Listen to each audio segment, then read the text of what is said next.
Hey guys, I'm Big Mike, and like always, I'd like to thank you for being here today. Today we welcome Todd from CTS to talk about the new options and spread features in the T4 platform. Some of the bullet points include theoretical trading from theoretical sheets and the analyzer, including a quick hedge feature. Also trading from and talking about the solver, option strategies windows, request for quote, and also the creation and trading of user-defined spreads. Also, Todd wants to talk about the risk analyzer and some of those features, including stress testing. As you guys have questions, you can type them into the questions box, and Todd will do his best to answer those. Also, this webinar is being recorded, and I'll post the recording on BMT as well as our YouTube channel later today. If you are watching the recording at a later date and you like it, do me a favor and give us a thumbs up. All right, with that, I'm going to turn things over to Todd, and we'll get started.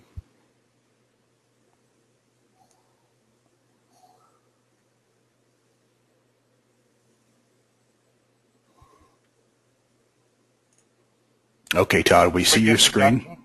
Yeah, go ahead. Great. Well, thank you, Mike, for hosting this for us, and we appreciate everyone attending the webinar. My name is Todd. I'm with CTS, and a brief description of CTS is we are a fully hosted solution with direct connections to the exchanges. We do have multiple level packages, and the package where we'll be overviewing today is the Options Pro package. And we will be keying on several things: spread creation, simplicity of use, and the analysis of the options risk. Basically, what we're trying to do with the Options Pro package is giving professional tools to all levels of participants. The majority of these tools either have been A, too expensive, or B, too difficult to use from other programs. So we set out to try to make things as efficient and simple as possible for all users.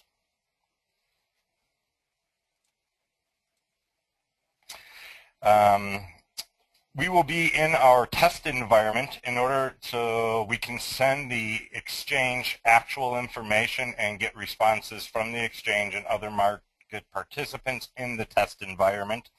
And we will demonstrate how to create UDSs, which is a user-defined spread, and then an RFQ, which is a request for quote on a defined spread.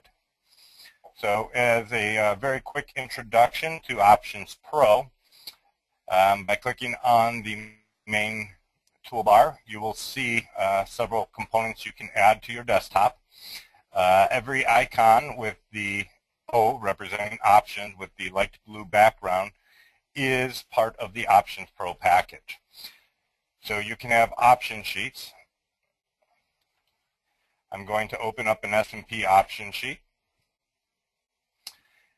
This option sheet is an independent window that can be moved around with multiple months in it. You have your choice between horizontal and vertical looks.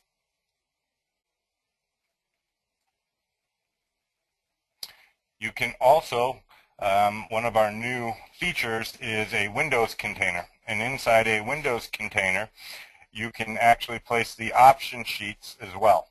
So we have both independent windows, and then we also have the Windows container, which you can put several option sheets in. The simplicity of the way the option package works can be best explained through demonstration.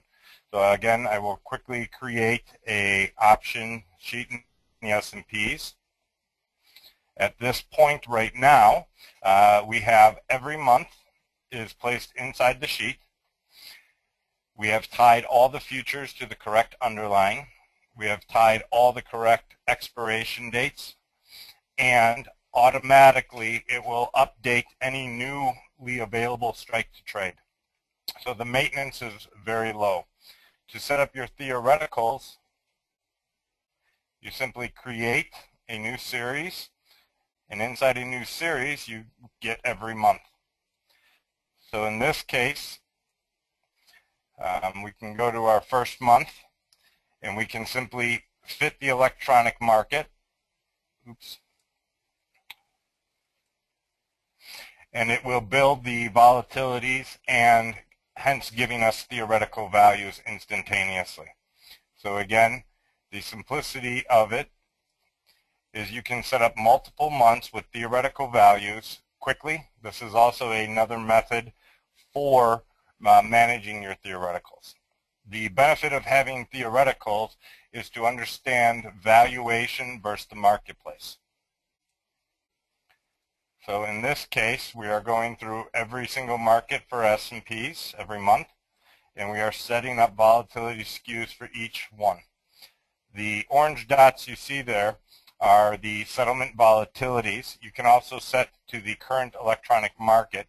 We are choosing to set to settlement volatilities for the moment, but it allows you to fit the electronic market in multiple ways. Fitting the electronic to current volatilities allows you to go to current conditions. Fitting it to settlement obviously fits it to the settlement volatilities, and then you can see the changes from settlement to current conditions. So the one we'll be demonstrating today is in the August. The August sheet, currently in the test environment, we do have a single offer in the 1935 put. You can trade directly from the sheet itself. You can set up default quantities. We can also see our working orders directly in the sheet. I just placed an order to sell 50 of the 1935 puts. And then we can see by pressing on the order cell, that you can manipulate the order very quickly. So with that brief overview, I will move on to a UDS creation. So we can, by pressing on the theoretical call or the theoretical delta, and then I'll press on the theoretical put, we'll look at our options strategy solver. We have added 2 legs to the solver, and it automatically picks a template for you, and we can pick the straddle template manually or the risk reversal template. We can switch between the bias, so we demonstrate everything through a buy bias and or a sell bias, so you can toggle between the two. At the point at which we applied the straddle strategy, in the middle here you will see that is the theoretical value of our straddle. To the left is the bid price, the bid size. To the right is the offer price and the offer size. Directly from here, you can obviously see, you can view your theoretical value and the current bid and offer of the strategy. By pressing on the theoretical value, you can see the depth, and in this case, let's see if there is any depth. You can also place orders, manipulate the orders, including cancel. As you can see, a bid just popped up that is higher than the current bid. We can also trade directly from the solver, and I have the ability to hit and to lift from the solver itself.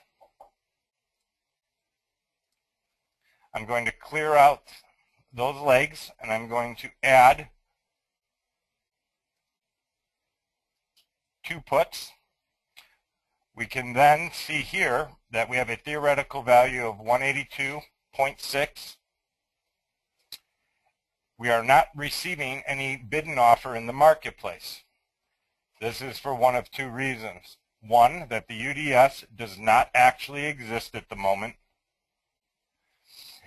And 2, the exchange would need to accept the UDS. So our creation method is very simple. Once you queue up the legs and pick the strategy you would like, if this was green, we would know that it's tradable. So we will RFQ it, and it has now turned green, which means the exchange has now accepted that strategy as a tradable strategy.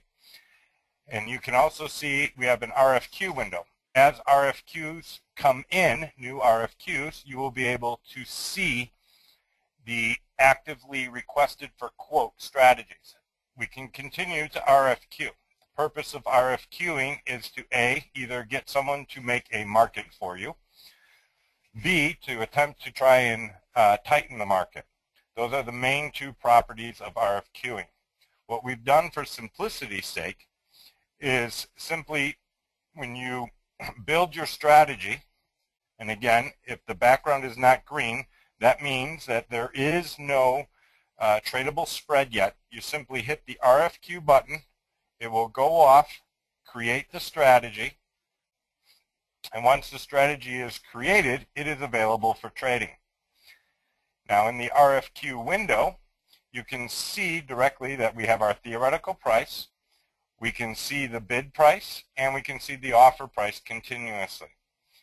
If there is an RFQ that comes in that we would like to see and basically save so that it becomes higher priority for us, we can right-click. We can obviously trade, re-RFQ. We can send that strategy to the solver to get more in-depth, and we can save. By pressing the Save button, it will move it over to the Save window so that we can keep that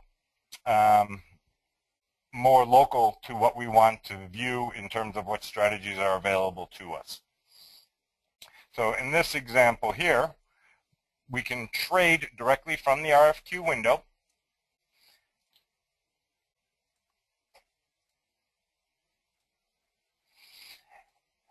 We can also use, by pressing on the theoretical values, if they are green, have a green background, that means they are available to trade. You will have the ability to trade using the ladder as well. And again, you'll be able to place different types of orders. Oops, there you go. Now, in terms of click trading, we can take this trade here, and I will sell 5 of these. Sorry, we'll sell 4 of those. Actually, we did add this feature that you can actually put the amount you want. And when I sell 5, it immediately goes into our analyzer. So now it is added to our inventory, and we have multiple slides that we can view the risk analysis from. I'm going to change the view to our most advanced view, which will show the P&L with the deltas, the vega, gamma, theta. We have OEV, which is equivalent options based on the at-the-money vega. Equivalent OEG is equivalent options based on the at-the-money gamma. And OET is the equivalent options based on theta. As we go between the different slides, which is a net slide, which is the highest in the hierarchy, meaning it combines all inventory and puts it together for you under one environment. Then we have a contract slide. Oops. A contract slide would be broken up between different commodities. In this case, we only have the S&Ps on, but if we had the S&P and the corn, they would both be separate. As we break it down even farther, we can see it by the S&P contract month. So this would take the S&P futures and look at all the options, place all the options that would expire into that future into this risk slide, and then you can get more granular by going into each individual month. Now, Mike was talking about the ability to quickly hedge. Let's do a strategy here. I will buy, let's see how many we can buy here. I'm going to buy some outright options. And you can see we have now acquired a delta of a -0.5, acting like a half of future. When you press on here, you can trade directly from here by pressing on it. You can right-click, hit trade. It will pre-put up your delta for you, and then you just simply have to pick the side. So now we have bought one future, which reduces our risk, obviously trying to get the delta as close to 0 to reduce our futures directional risk. that is the introduction to the major parts of the spreads, the simplicity of creation, the simplicity of creating theoretical values, managing them, and having the ability to go over or to analyze the risk associated with options. The one thing I did fail to mention is that you not only can you see your account inventory, you can see the individual trades, you can change the view so that you can change each item that you would like to see. So in this case, under the contract month slide in the basic view, which you can customize what you would like to see, versus the simple view, which only shows you a few pieces of information. You can change how many simultaneous slides you see. You can move them left to right. So you can see more upside and more downside, and then you can also recenter it. If you had multiple accounts, you could actually analyze each account individually. You also have the ability to print, save the information to PDF. You can copy it to the clipboard, or you could save it to Excel. I can now open the floor to questions. Okay. Thanks, Todd. All right, guys, so go ahead and start typing in your questions, and we'll see what we can get answered. Michael has a question asking if he can use the T4 software, but using his Interactive Brokers account. No. That Interactive Brokers, we are a fully hosted environment, so we supply the market data. We are not a third-party app. All right, let's see if any other questions come in. I am simply not an options guy, so I really can't ask too many intelligent questions myself. Oh. Well, to give you a brief idea of what was just presented is the ability to create multiple things. So in other words, the ability to create a strategy, the ability to see your theoretical values, the ability to trade what's currently in the marketplace and be able to understand what people are interested in. So we can go over a couple of those topics very quickly. Maybe that will generate a few more ideas. In the RFQ window, what the RFQ window is basically doing is as a RFQ comes in, maybe we can get somebody to RFQ something. There is a brand new RFQ that has just come in. So as I press on this, I can see that somebody in the marketplace is saying, hey, I would like someone to respond to this. So this would be very similar to having a broker in the pit representing somebody's order and saying, can someone please tell me what the market is? So the mechanism of RFQing is, given the complexity of how many option strategies are possible, the RFQ window allows the chronological organization of what people are interested now. As you can see, we have another RFQ just came in. We can also do something that's a nice feature, is we can group the RFQs by strategies. And we use our proprietary algorithm to group these strategies so that we can supervent the exchanges definition. So to give you an example, ICE has a completely set of different definitions than the CME does. So what we did is we came up with a single convention to help describe what the strategy is trying to do. We will display the exchange name right here as well. This is a great example. Let me just make this window so we can see it a little bit clearer. We call this strategy here a call fly. The exchange will actually label this strategy as a generic. The reason that this is not accepted as the exchange as a call fly, although it is accepted as a strategy, is because the difference between the strikes is not equal. So we have what they refer to as a lopsided butterfly, call butterfly. A lopsided call butterfly in their definition is considered a generic. we go back in with our algorithm and say, well, you may call it a generic butterfly, but it is still a call butterfly, and that's how we label it. So we have the ability to, this is our strategy name here, and this is what the exchange gives us back. So they're saying this put spread is a generic. We say, hey, this is still a put spread. It just happens to be inverted weighting.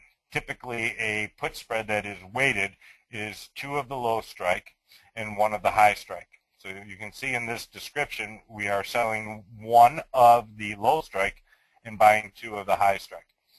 So the ability to see what's going on in the marketplace and what people are most interested in terms of option strategies is inside this RFQ window. Now, taking that idea, we can also have another, oops, let me get this for you. In our contract history, and this comes with the professional options package only, is we can open up the options history. There is an All tab, and inside this All tab, you will actually see every single trade that comes through for the S&P 500 options. So as we get some, we just had a spread come through. It is highlighted blue, or the font, I'm sorry, color is blue, which means the buyer was the aggressor. From here, we can actually trade the contract ourselves. So if I wanted to sell this 1 lot, oops, we actually were able to sell that strategy. You can see that I was the one who hit the bid. Therefore, the option history board here has changed the color of the font to red so that you can recognize that the seller was the aggressor. So the benefits of having this color-coded, essentially creating a heat map on the options ticker, is so that you can see is the majority of people selling options aggressively or buying options aggressively. Now you can see we're having some other strategies come in, and as these strategies come in, we are able to see several things, and I'd like to add 2 columns to this. So what we can see is, and this does help tremendously with understanding icebergs and what, oops, there we go, if it is an iceberg type order. So in other words, we can see the trade volume, the volume, and the total volume for the day. So let me put this in correct order. Oops.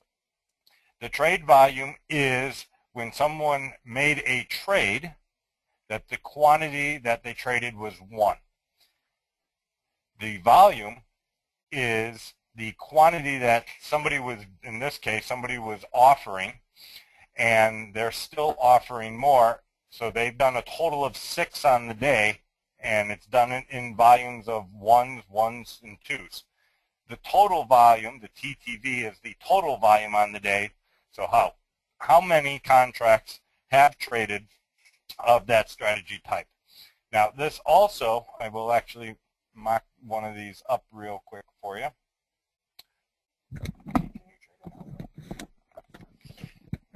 We'll get an outright trade in here for you, so you can see these are obviously the option strategies that are trading, and again, you can right click on them and get access to them. So we can add to the market if you were interested in that or respond to it. We will get an outright option here. Let me just open up a sheet real quick.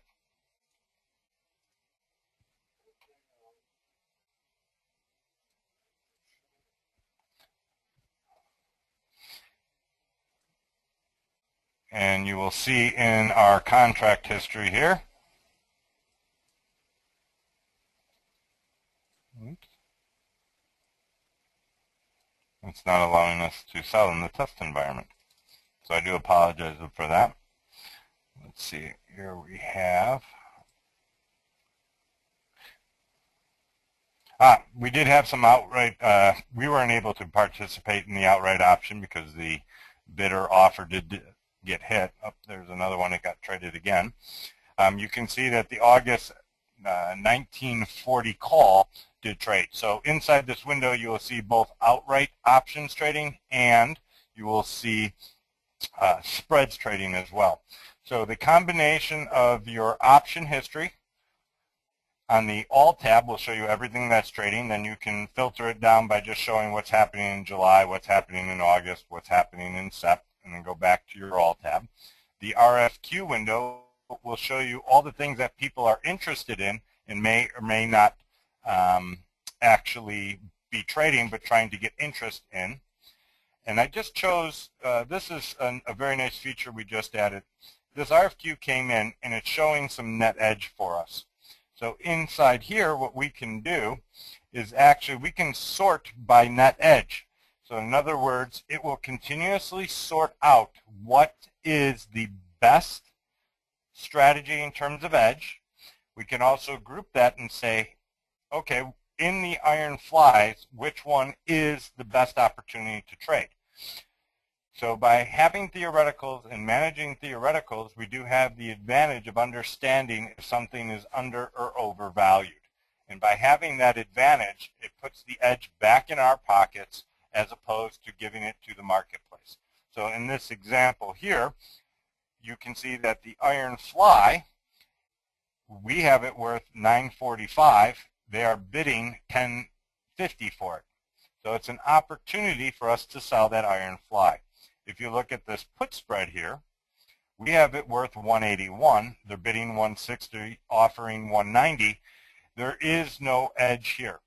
So again, the benefit of having theoretical values and using theoretical values to analyze the current marketplace is to give you the ability to screen all different types of option strategies and find out which ones that apply to you are the best possibilities. The other reason for having theoretical values is if there were simply no bid or offer, and as an example, in a particular strategy, you would at least understand the value that it should be worth or near it. If there was only a bid and or only an offer, then you would know, and you were trying to do the opposite, you would have the ability to understand with the theoretical value approximately what price you should be bidding at this moment so that it isn't such a random event. Obviously, one methodology of finding out a marketplace has been to call down to the floor to get your option strategy quoted. Inside T4 now, you will have the ability to create any strategy you want.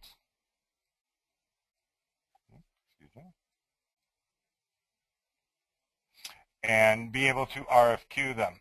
So we will build, let me just set this up very quickly. So we can build a strategy. We can see again that that strategy is not created at the exchange. We can RFQ that. It is now created at the exchange. We saw it hit the RFQ board. It's highlighted in yellow. And we can now also see that this strategy here with the green background, we have a bid as came in. So as soon as you type in or add the legs to the strategy solver, you will see if there is a marketplace. You will see if the UDS has been created. So right now we only have the bid. This is actually a perfect example of understanding the value associated with theoretical values. So an example, if this was a call spread you wanted to sell, you can see that the current bid is only 500. We have it worth 587. So logically we would say, well, we need to sell at or over that theoretical value. If we offer below, and I'm going to offer, and hopefully nobody will grab it. Let's see if I can drag this down. You can see that we are actually creating edge for someone versus the theoretical value, which means this has a high probability of being hit. Or, I'm sorry, of being lifted. So the problem ends up being without a theoretical value, I would have no comprehension of, is this a good, fair price? Is this, am I giving edge? Am I not giving edge? considering that there will be market makers in the environment that obviously have and manage their own theoretical values, but now everyone in the marketplace can be armed with the same information that market makers are using, and you will have the same exact tools. Depending on a comparison of which program, you are somewhere between 90% and 30% lower than the competition having the same abilities. The one component that we do not have for CTS, which will hopefully be coming into the near future, is an auto execution for options, so that it will not only auto execute a strategy or outrights for you based on some criteria, but will also hedge and help to manage your position. So those are the components that we do not have. Outside of that, we have the ability to do practically everything else.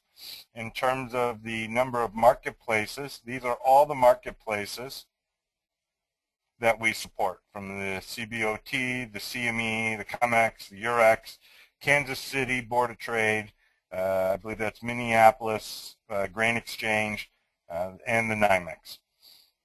We also, we are hooked up to the CME's test environment, so unfortunately what you don't see on here is any of the ICE products. But CTS itself does support the ICE products. And we do have the Eurex options on here. So we do offer many exchanges. We do not offer any equity exchanges, an example like the CBOE. We do not hook up to that. So that is probably one of the questions revolving around, can you hook up the, the interactive brokers to this? And again, unfortunately that answer is no, and the reason is because we have our own hosted environment. Now, Mike, I did see some questions come in. Yeah, so let's take a look here. I see it. Terry wants to know, first of all, global. Yeah, Terry's asking, how much does it cost? So give us the options. You mentioned different types, like pro or not pro. What are we looking at? Okay, well, the system we are looking at is the pro system. So it looks like he says, I'm with Global Futures, and I'm not sure if that means if he's with Global Risk. Global Risk actually runs on our platform. So basically, our price is $1,000. That's on a month-to-month basis. And what we do with that $1,000 is there is no CTS trading cost, meaning there is no 25 cents per trade. I'm sorry, 50 cents per trade. So in other words, you don't absorb, that cost is all part of the $1,000.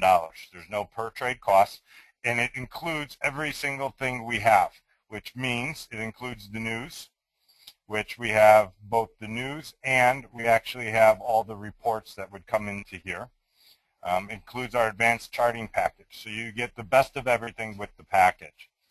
Now, I'm not entirely sure, Terry, if you're still with us, is with Global Futures, is that an FCM or is that a, you're referring to a competitor that runs on our API, which is called Global Risk?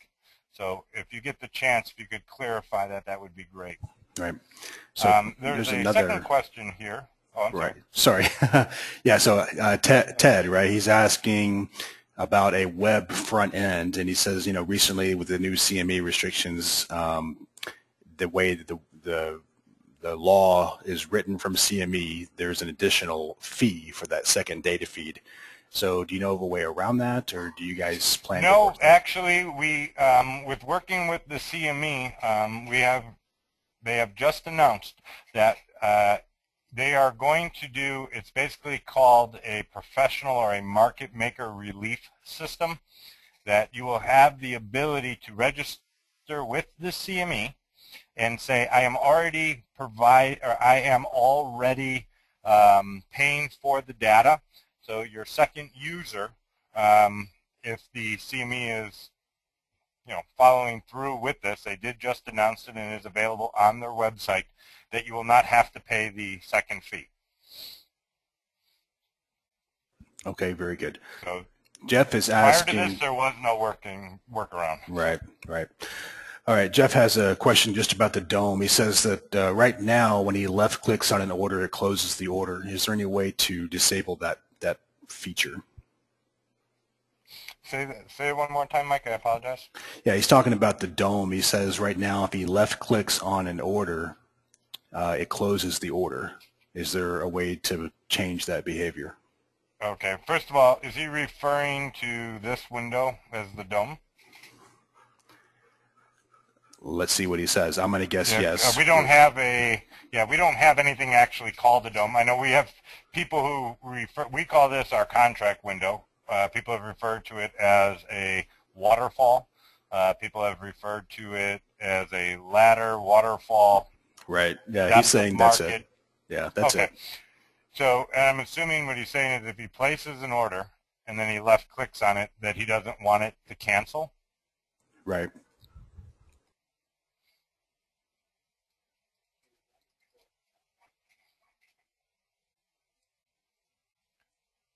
I know left click and hold allows you to amend the order.